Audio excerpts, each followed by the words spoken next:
রাজশাহী দলকে যারা দুর্বল ভেবেছিল সেই রাজশাহী দলে ধীরে ধীরে তৈরি হচ্ছে দুর্বার রাজশাহী।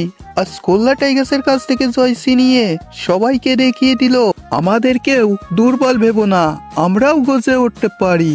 প্রথম কয়টা ম্যাচ খেলে এনামুল হকের দল ভালো ফলাফল করতে না পারলেও দ্রুতই দলকে গুছিয়ে নিচ্ছে।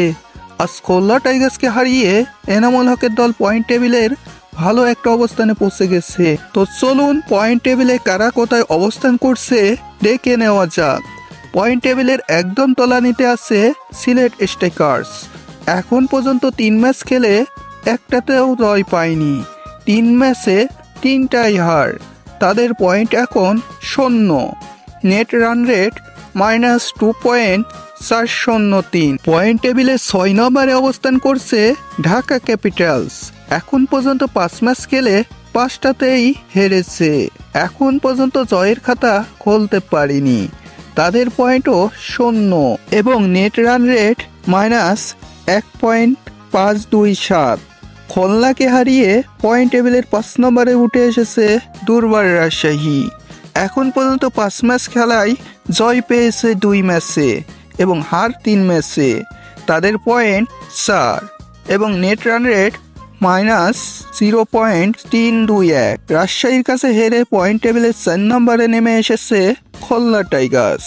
এখন পর্যন্ত 3 ম্যাচ খেলে জয় পেয়েছে 2 ম্যাচে, হেরেছে 1টাই।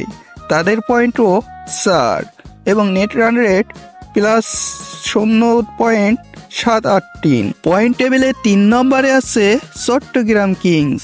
তারা 3 ম্যাচ খেলে জয় পেয়েছে 2 ম্যাচে, হেরেছে 1 ম্যাচে। তাদের পয়েন্ট 4 এবং নেট রান রেট +1.262। পয়েন্ট টেবিলে 2 নম্বরে অবস্থান করছে ফরচুন বরিশাল। এখন পর্যন্ত 5 ম্যাচ খেলে জয় পেয়েছে 3 ম্যাচে এবং হেরেছে 2 ম্যাচে। তাদের পয়েন্ট 6 এবং নেট রান রেট +0.838।